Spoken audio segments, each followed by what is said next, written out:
as a fence. So even not only did he take care of my nature, he took care of my future sins. Yeah. Yes.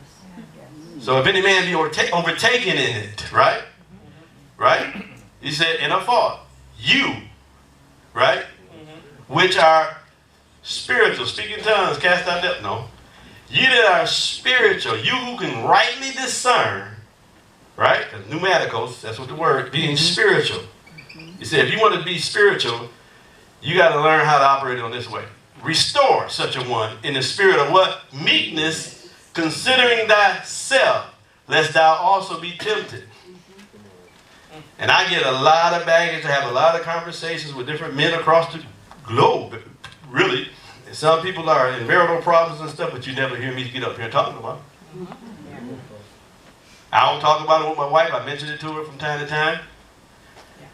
You know what I'm saying? But I'm not here to try to lambaste nobody. I'm not here trying to condescend nobody. I don't sit around talking about dirt because I understand there's a law at work. I got to stay meek.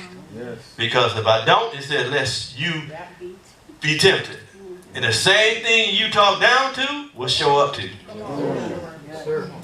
All right? So I know that love covers a multitude of sin.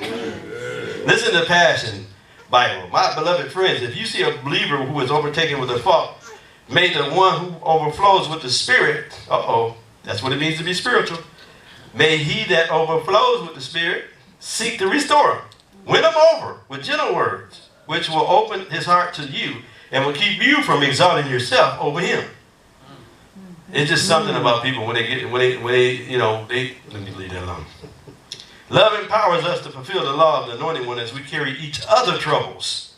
If you think you are too important to stoop down to help another, you are living in deception. So we got to be able to restore.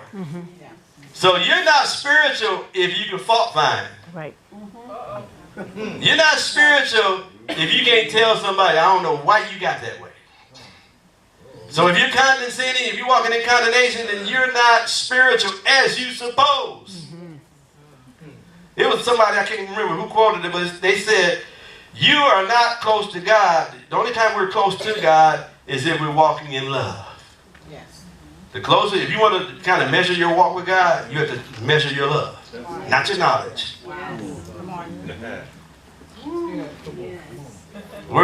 So if you sit around and say, well, I'm deep. No. How deep is his love in you? I know that sounds wrong. Yeah. Don't start. Look, that was like, how deep is his love? His love, not the BGs. How deep is his love? Not R&B, but how deep is the Lord's love on the inside of us? If not, if we don't acknowledge our present state, that we don't have a level of resolution in us to make sure we're our brother's keeper, that we don't have any concern, then we're in trouble. And we're going on a witch hunt instead of a treasure hunt. So, first of all, we need to understand that one of the qualities and the qualifications of being a catetismo person is that your willingness to go where others have gone. In other words, you are able to be touched with the feeling of their infirmity, which means you have to have a little time out, you have to make some room in your schedule, amen, without putting it on blast, without having to share all the details.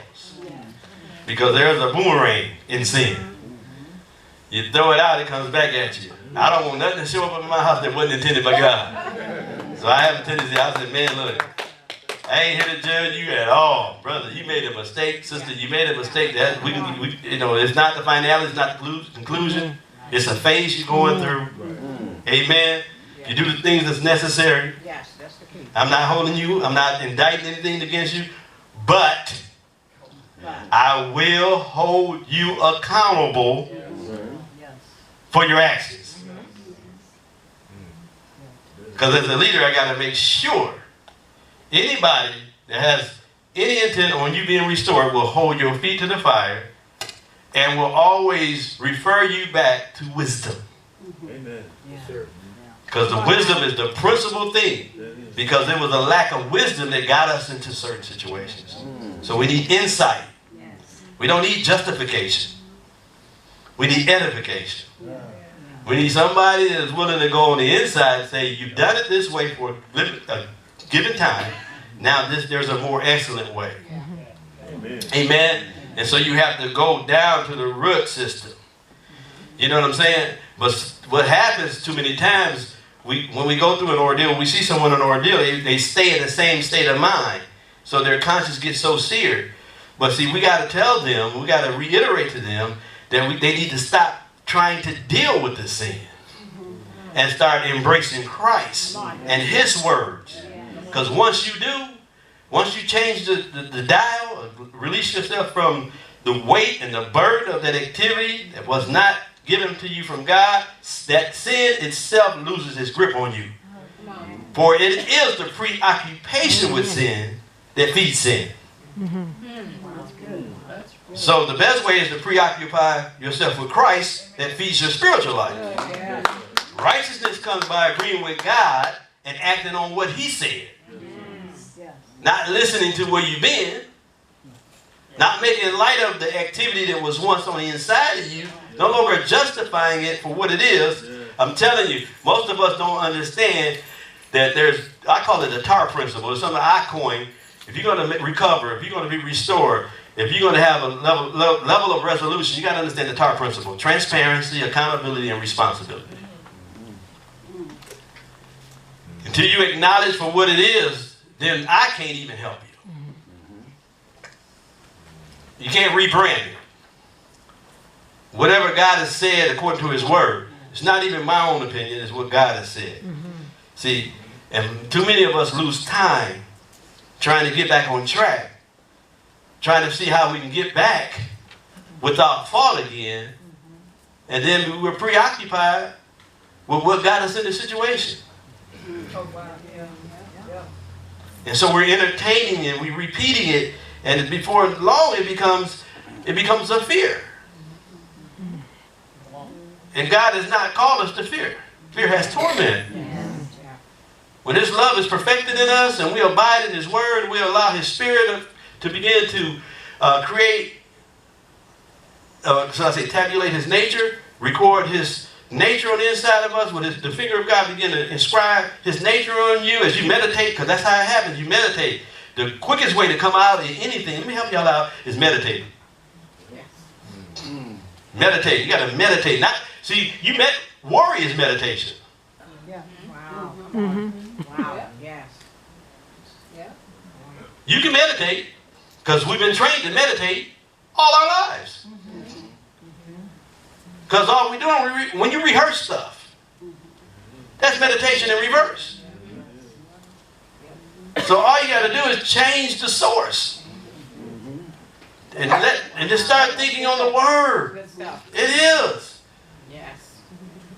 Because there's an objective. Your liberty has a purpose. Your freedom has a purpose. Yes. We're not just here to maintain and make sure you get delivered and stay delivered. We're here to get you up and going, get you back in your position so that we can be about the Father's business. We ain't just here to try to build a shrine to your predicament. That's not what I'm called to do.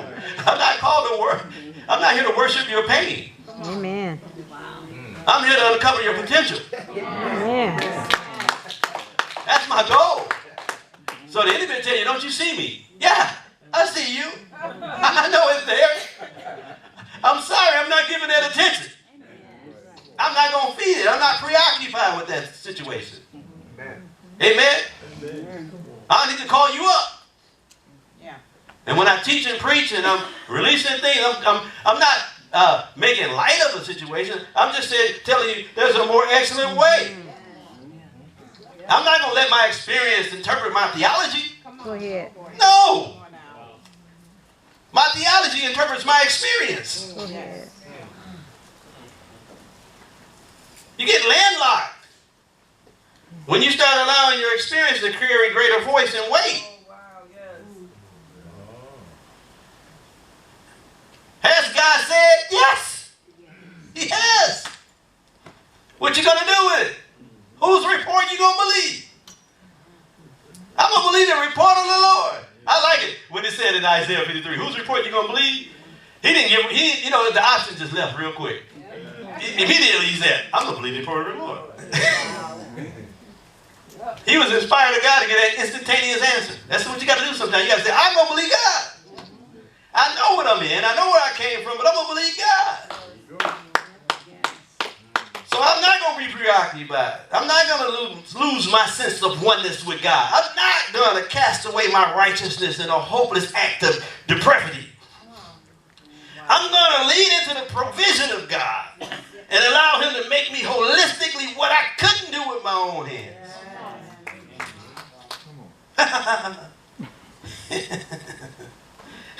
That's what he wants us to do. He wants us to have the ability to stand before God without condemnation or sense of inferiority, because it is the amputation of righteousness.